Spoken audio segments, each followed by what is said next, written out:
Welcome to the Selling to Corporate podcast, where we're going to be challenging your sales beliefs around selling to corporate organizations and help you increase your bottom line profits every single month.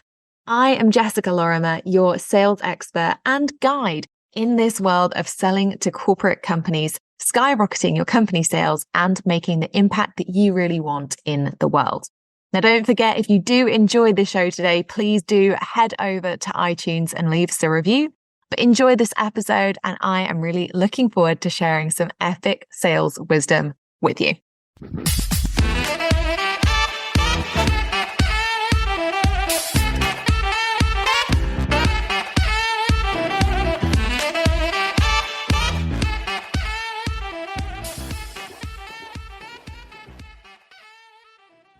How is it September? We're here. It is my favorite month of the year, and we have got a lot of ground to cover.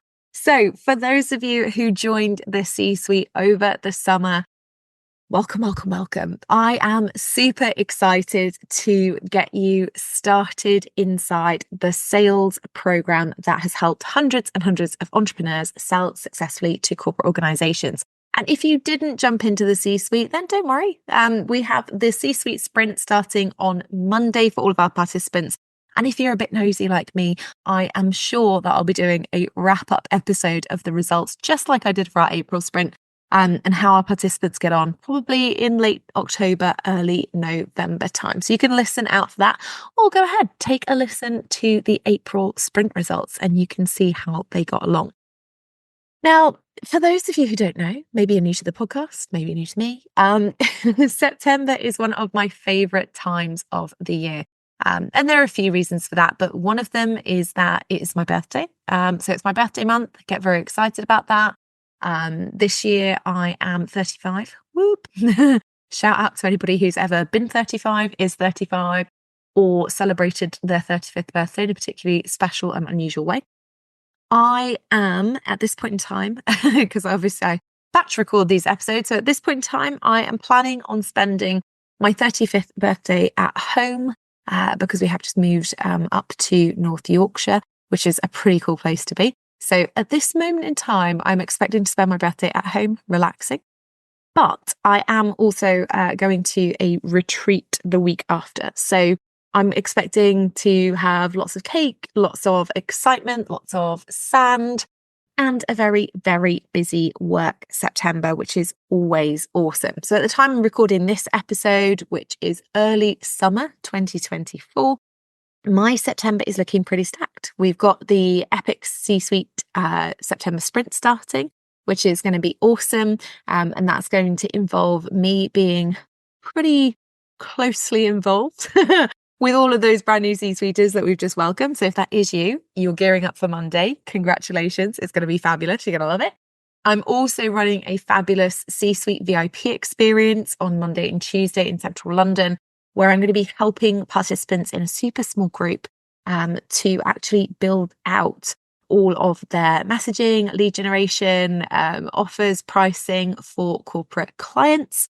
And I am delivering to some of my own corporate clients this September as well. So I've got some really exciting new projects with organizations coming up, and I'm sure that I'll be waxing lyrical about those when when they start, and so you can hear and learn about them and from obviously my experiences on the ground. But I wanted to record this episode because I think that when September comes, it always feels very much like almost a new year.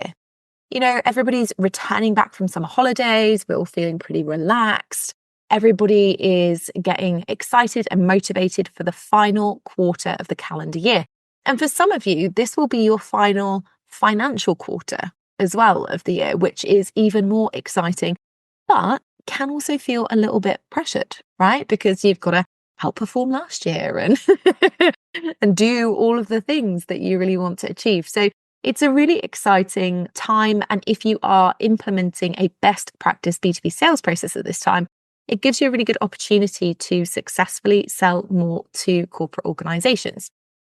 However, that does rely on the caveat that you need to be running a best practice B2B sales process. And I recently had a corporate client who came to me And they said that they wanted to go forward with a project that they had been thinking about, but not necessarily prioritizing for about 6 months.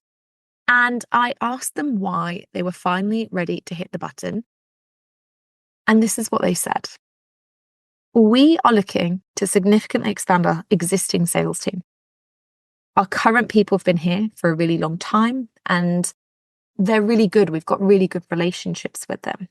We don't really want to make major changes and shifts because we don't want to make anybody unhappy or feel like they're suddenly not comfortable at pushing themselves or challenging themselves. But over the last year, what we've noticed is that our sales have started to plateau, and previously good performers have started to see diminished success. And I thought that was such an interesting email to receive. And if you're thinking, Jess, why do you email your clients and ask why they want to go ahead with things? Well, I'm nosy. I like to know things. And I think it's so relevant because essentially what my client was saying there is that they've realized their current sales team, the current leadership of their sales team is a bottleneck for their sales pipeline.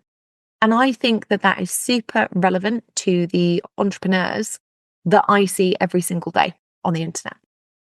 Now, before you think, oh my goodness, Jess is going to yell at me for, half hour, that's not the case at all. As ever, I have zero judgment about what people choose to do or not do in their businesses.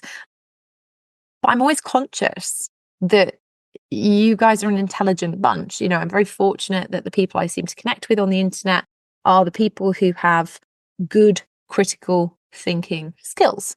And that's why we're able to have some really interesting conversations on the podcast. And I think that this is actually a really, really interesting conversation.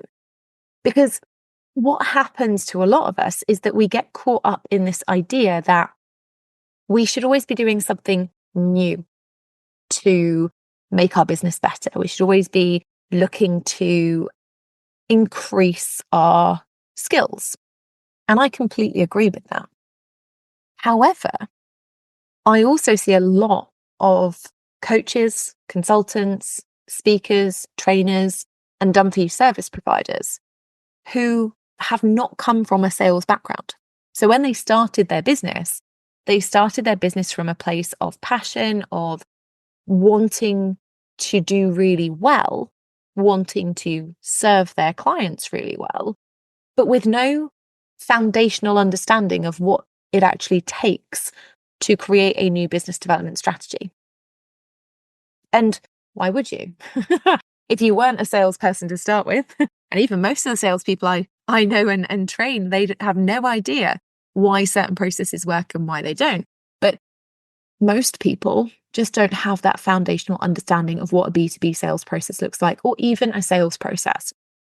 And that's not just true of the entrepreneurs that I work with. It's very true also of a lot of the organizations that I work with.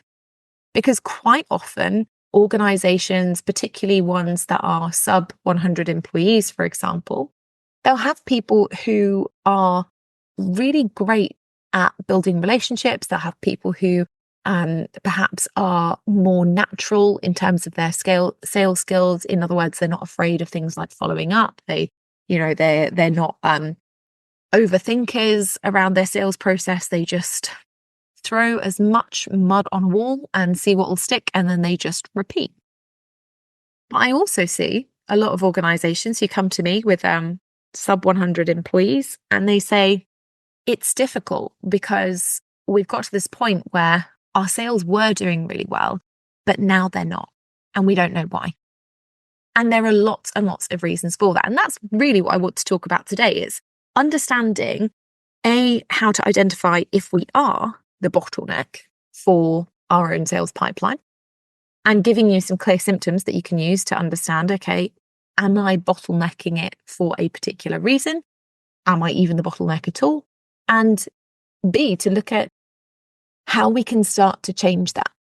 Because the reality is the whole world is in a kind of really interesting position right now we've talked about this a little bit on the podcast recently with, the government's changing, the political landscape is changing. We have been in different economic and financial situations over the last, certainly 2 years. And that means that actually the people who have previously been doing really well are now starting to see that things are shifting and not necessarily in a positive direction. So everybody is scrabbling around trying to do more.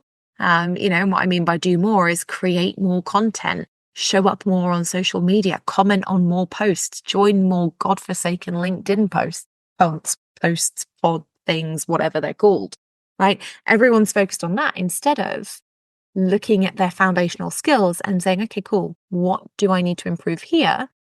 Because we know that these are the things that work, okay? And if you're not sure on what the foundational skills are that you should be using in order to successfully sell your services into corporate organizations, I have a great free webinar. It's on the website. If you go on to sellingtocorporate.com, you can click on the free resources button, and there is a great webinar. It's called the C-Suite webinar, I think. It's the only one that says webinar in the title. I'm sure you'll find it. It is an hour long, and it takes you through my specific framework so that you can see exactly how it all ties in together. And you can start to analyze then whether or not your existing sales process is missing certain steps and figure out how you want to add those back in. So let's have a little chat about the bottleneck situation. So there are certain symptoms that you are the bottleneck for sales in your business. And I've kind of defined this into a couple of different categories that I want to walk through with you. And I think it's really important to note that, as ever, when we start talking about sales and particularly things not going well or plateauing or just not having the result that you want, it's really easy to fall into this negative headspace around it and start to get into this huge self-critical, self-loathing spiral. That is not ever the aim of the podcast. It's not ever the aim of this episode. And so I would urge you, if you are somebody who has a tendency to start focusing on the negative, to just try and take a little step back if you notice any of these symptoms in yourself or in your business currently, so that you can start to work on them productively rather than just spending a few days beating yourself up, because that is not as fun. And I say that as a recovering, it seems perpetually perfectionist. All right. So symptoms of you being the bottleneck for sales in your business. There are a few things. The things that I think are most important start with people who are not learning and developing in their sales process. So I see tons of coaches and consultants and speakers and trainers and done-for-you service providers who will go and take qualifications up the wazoo to improve their client delivery skills. And I love that. I'm always talking about the fact that you could only, or you should only be selling what you can actually deliver. However, most people are prioritizing taking extra qualifications around their existing expertise, even though sales are not coming in, or even though sales are not at the level that they want, or even though they have seen a revenue dip, and it's coming at the expense of their sales training and development. Now, this is difficult for two reasons, because one, sometimes people can think, and even I've done this, that once you get a sales process that works in place, you never have to look at it again. And that's not true. I wish it was. What you can do is set a really exceptional best practice sales process for corporates, at least, in place. But you are always going to be improving and making it more efficient, unless you're somebody who wants to stay in exactly the same place. So, for example, we've had clients who've gone through the C-suite who've joined when their conversion rate was 30%. And then they've improved that rate to 50%. And perhaps that was their original goal. They just wanted to, instead of closing 30% of opportunities, they wanted to close 50%. And then they got to 50% and thought, well, hang on a minute. Why?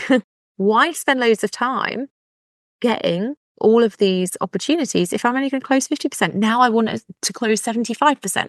And they're always learning and developing. They're always improving. So it doesn't mean that your sales process, if you're following a best practice process, changes necessarily, but it does mean that you will always make it more efficient and more effective. And that's because you will develop more expertise, you will develop better consultative sales skills.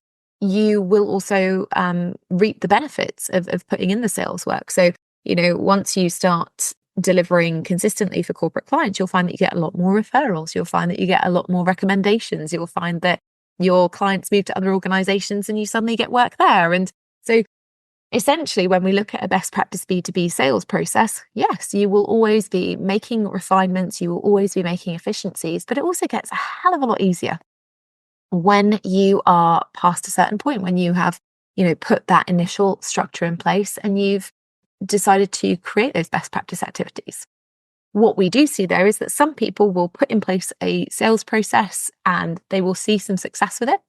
And then they'll pick up some bad habits, right? They'll pick up a few bad habits. They'll cut a couple of corners because they feel like they're experienced now. So it's fine.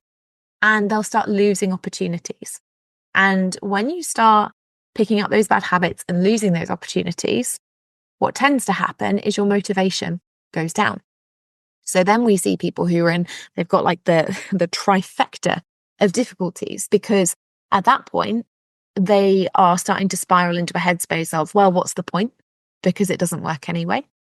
And they're also feeling like, well, I'm just going to go back to doing what's comfortable. And they're not going back and reviewing their process, because maybe they already think, oh, maybe there are things I didn't do, or maybe they've forgotten a few steps so they think it doesn't work anymore, but actually they've just forgotten to check in on specific pieces. So not learning and developing your sales skills consistently can be a real challenge.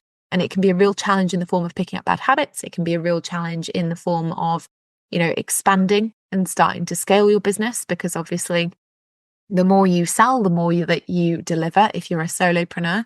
And at some point, you end up with a lot of delivery, but not a lot of time to do business development, not a lot of time to do sales activities, which can plunge you into feast and famine. So we have to really make sure that we are learning and developing our sales skills at every stage in our business. And you might be thinking, but Jess, it's fine for you. Like, you never learn and develop your sales skills. And that, my friends, is not true. I am embarking on my chartered sales qualifications. I am frequently learning and developing my skills with mentors. When I go and deliver trainings for corporates, I sit there if I'm doing a cold calling training and I practice my cold calling skills. Embarrassing, but true and useful, and makes me really, really good at it. So what I'm saying is that the best salespeople are not the ones who figure out the process and then just do it to that level of ability forever. The best salespeople are the ones who genuinely are interested in making the process as efficient, as effective as possible, and scaling that in line with their new goals. So if you have listened to this podcast for a while and you've thought, oh yeah, but it's fine because, I'm hitting 100K a year now in corporate sales, and you've plateaued, maybe it's time to upskill yourself. So that instead of hitting the same revenue goal for 3 years on the bounce, you increase it. Maybe you're somebody who is like, actually, you know what, I've spent the last couple of years selling to corporates and I'm selling consistently, but I don't ever get any work-life balance because it feels like I'm always delivering or I'm always having to find more clients. Maybe it's time for you to upskill yourself. And maybe it's time to think about the areas that you should be upskilling yourself in. Sometimes that's actually around things like pricing and negotiation and follow-up, so that you're closing and converting opportunities at different rates and different speeds, rather than simply having the ability to initially convert prospects into paying clients, right? So not learning and developing is a huge reason that we see, or that I specifically see, revenue start to plateau or start to be diminished. Okay. The other thing that I think is really interesting, that bottlenecks, certainly service-based business owners, it impacts some corporate sales teams, but generally it'll impact larger corporate sales teams because they do a significant amount of graduate recruitment or junior sales recruitment. And the bottleneck here is actually about lack of experience lack of confidence, and dislike. Okay.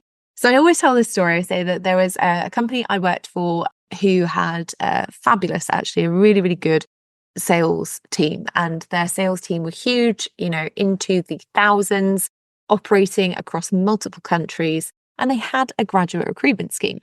And that graduate recruitment scheme was actually, in comparison to some of the ones out there, was actually very good. They had, dedicated training days every quarter for the graduates. They had a very clear onboarding process, but they still had an 86% attrition rate. 86% of graduates gave up within 12 months. Okay. And that's because sales is actually quite an intense job. And actually, your first year as a salesperson is a lot of work. You're learning a lot of new skills. Okay. So if you started your business, even if you're thinking, blimey, well, I've been in business 5 years and I'm still not an expert salesperson, that's okay. You don't come from a sales background. It's all good. But for most salespeople, that first year is tough, right? It's tough because you don't have the skills. So you don't have any of the competencies. You also don't have the confidence around it because you're just trying to figure out what works and what doesn't. And most people have this predetermined idea that they don't like sales, and maybe that's because they've had bad experiences with salespeople themselves. Maybe it's because they've worked with salespeople before and they didn't like them all that much. Maybe it's because they fear rejection or fear the sales techniques that they've been approached with in the past.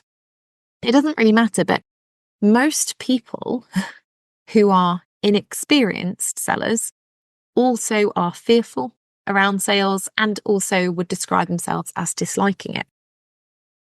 And weirdly enough, that's a bottleneck, right? Because we can't sit in our businesses and say, oh, I really don't like sales. I hate salespeople. I hate selling. I hate sales strategies. I hate X, Y, Z, and then expect our business to do really well with sales, right? And when I say it like that, people are like, oh yeah, that makes so much sense. And it's true, but we don't always think about it.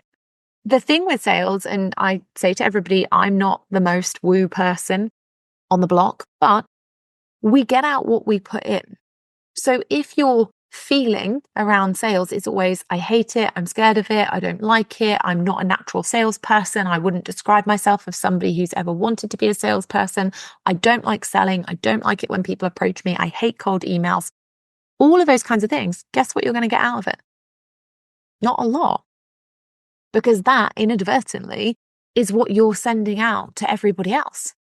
Because you're so worried or fearful or have that dislike in your emails, in your follow-up process, in your lead generation efforts, in your closing or conversion strategies. Again, this isn't about doing things wrong. This isn't something that you would necessarily even have contemplated before, but now you can never unsee it, right? So you have to start thinking, okay, so maybe I don't like sales right now because it's the fear of the unknown. I don't feel like it's controllable is very different to I don't like it. I don't want to be like some of the sleazy salespeople that have approached me is very different to I don't like selling. So we can always start to look at how we actually feel about sales and how we can then start to have better outcomes from that, how we can avoid being the bottleneck. And we can always start to think about, well, instead of focusing so much of the time on what I don't like, why don't I start focusing on what a good sales process looks like? If you don't like sleazy sales tactics and I join you in that, where are you learning how to create more transparent sales tactics? Where are you implementing that? Or are you still telling yourself that you want to learn how to sell without being salesy? Because again, the two things are quite different.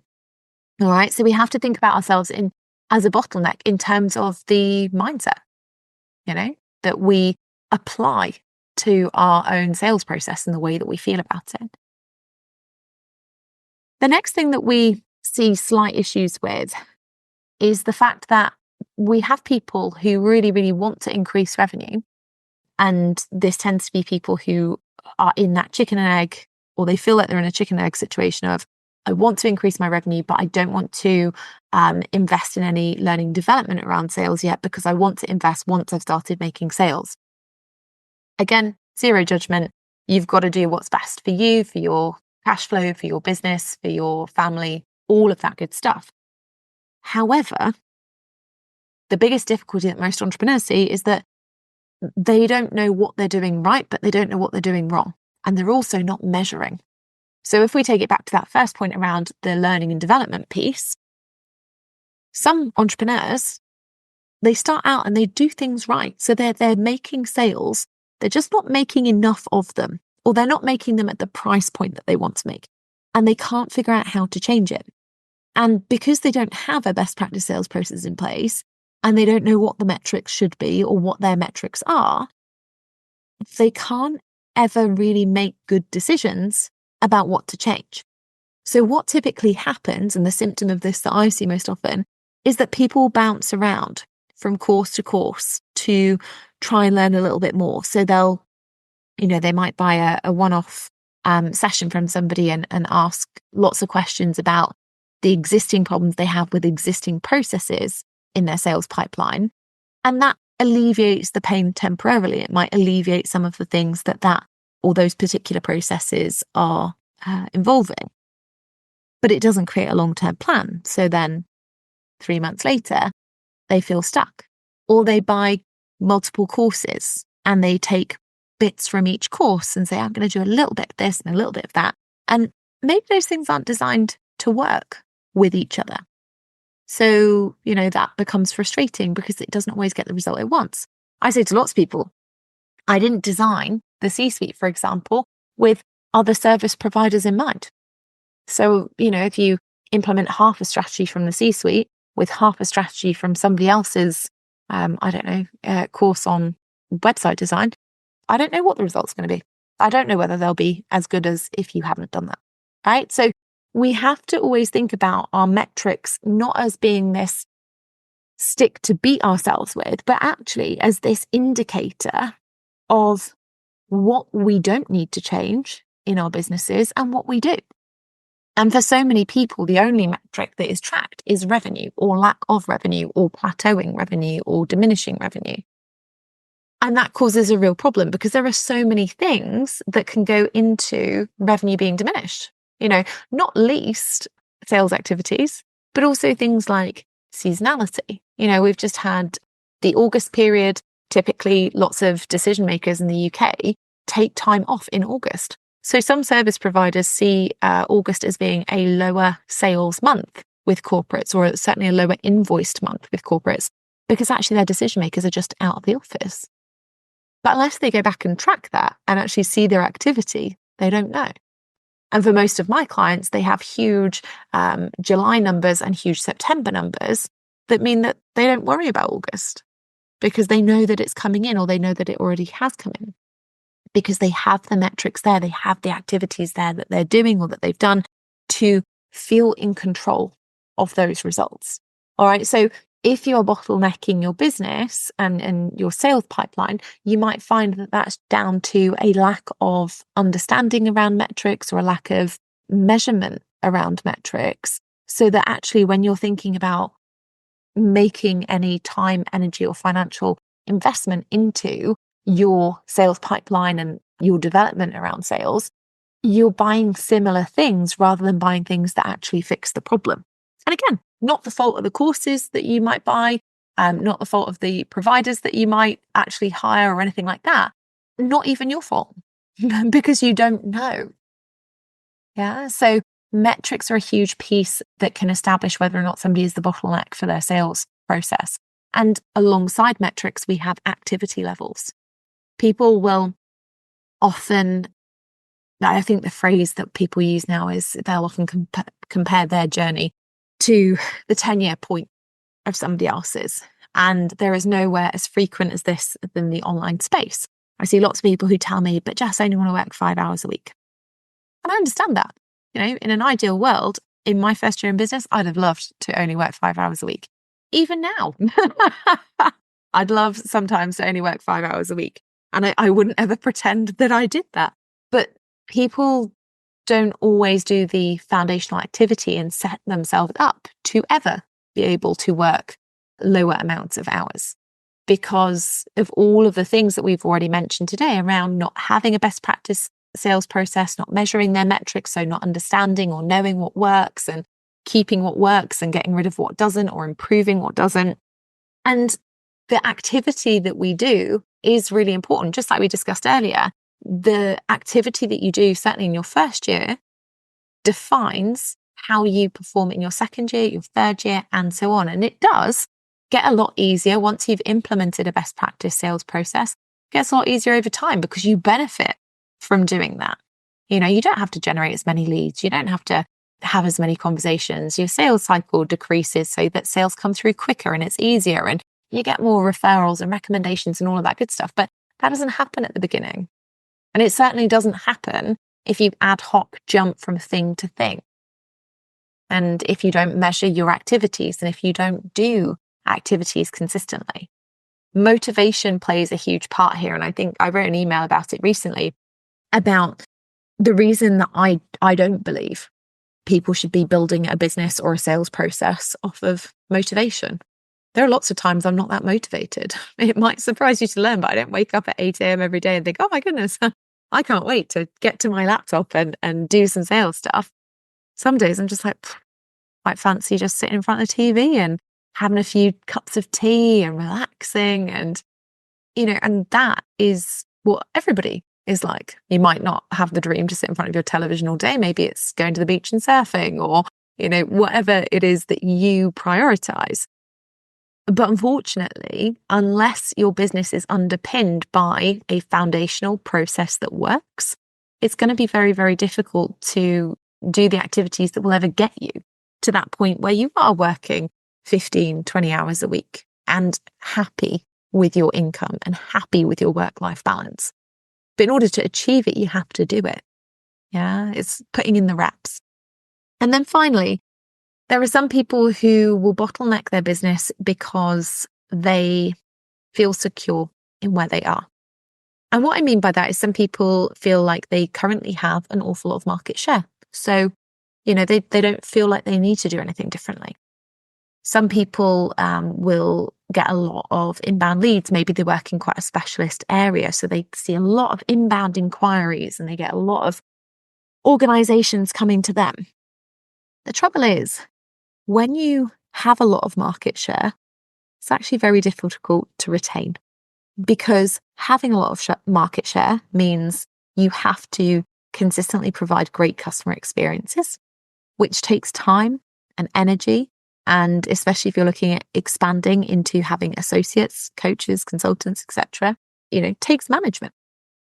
And the second reason that maintaining your current level of market share is difficult is because competitors, they spot opportunities, they spot gaps in your sales process, or they spot USPs that they might be able to bring to the table and they will actively sell against you. So there are businesses that I've seen who've had phenomenal ideas that were new in the market. I always use the case study. There's a brilliant episode on the podcast with the lovely Julie Dennis. I mention her all of the time, but when Julie started out selling to corporates in the menopause space, nobody was talking about menopause. No organizations were sat there saying to people, gosh, how can we talk about uteruses? How can we talk about menopause? How can we talk about these difficult, previously taboo topics? And now, if you type in menopause consultant to Google, you're getting thousands upon thousands of hits. It doesn't mean that menopause consultants can't be successful, that they can't sell in a saturated market. And if you want to know more about that, go and listen to that episode with Julie. It's all about selling in a saturated market. So if you're in a space like well-being, menopause, marketing, change management, those spaces that you see lots and lots of people in and you worry about your competitors, go and take a listen to that episode. But now you see so many providers in that space, it would be easy to think, oh yeah, but that leading provider, that first person who ever talked about it must just be the one who is always booked. And 9 times out of 10, they're not. Because unlike people like Julie who've honed their sales process and continue operating it, they haven't. They, for whatever reason, had the unicorn moment of gaining huge market share. Maybe they, went viral or something and it catapulted their visibility. Maybe they had a huge contract that they landed with an organization that they thought was just going to go forever and ever and ever. And suddenly it didn't. But these entrepreneurs who have the current market share and don't continue to invest time, energy into their sales process and the development of it and the efficiency of it, they end up losing it. And then they say, but I don't know what happened. We were doing really well, but now we're not generating the revenue that we want to anymore. And that is an example of being the bottleneck. So hopefully throughout this episode, you've understood a little bit more about what the symptoms are of being the bottleneck in your business for your sales process. And I want you to start thinking about where you would actually like to see yourself in 12 months. If next September we sat back and looked at where you want to be, what are your goals for your sales specifically? And not pulling them out of the air and being like, oh, I want to make £1 million in a minute or whatever. I want you to start thinking about, well, who do I want to be when it comes to sales? Do I want to be somebody who enjoys the process? Do I want to be somebody who, actually has a process that is replicatable and that generates clients when I want them? Do I want to be somebody who is charging premium prices for my products and services? Do I want to be somebody who is taking time off regularly each month so that I can rest and recharge and I don't worry about not getting clients? And if that's the case, then I want you to identify which of those symptoms that we've talked about today are most like you and think about how you actually want to change it. Because unfortunately, we can sit and we can extrapolate all day, every day about the things that we want to change or hypothesize around why something's working, why something isn't. But unless we actually go ahead and make the changes, nothing happens. If you are currently experiencing anything where your revenue is taking a bit of a dip, or you are starting to see a revenue plateau and you're not sure why, or your costs are going up in your business, but your sales are remaining the same and you're starting to wonder whether it is as efficient and effective as it could be, start thinking about what you need to change or what you have changed or haven't changed to get it to this point. And as always, I say to everybody, if you don't know, or if you need to make some investment of time and energy into your B2B sales process, drop me a line, ask some questions about where you're at in your current sales process, and I can link you to resources that are going to be most likely to fix the problem. But don't waste this golden opportunity, this second new year, this opportunity to potentially sell successfully to corporate companies, and don't blow it, right? Don't blow it on not having a sales process. Don't blow it on not being as efficient and effective as you could be. Put things in place, protect yourself, future-proof your business, and ultimately give yourself more room to scale, to expand, to outsource, and deliver, most importantly, amazing client experiences, which are the whole point and the whole reason that you got into this crazy business ownership world in the first place. I will see you in the next episode where we have the fabulous Jennifer coming up to talk to us about what it really is like to run and scale your sales process. I'll see you over in the next step.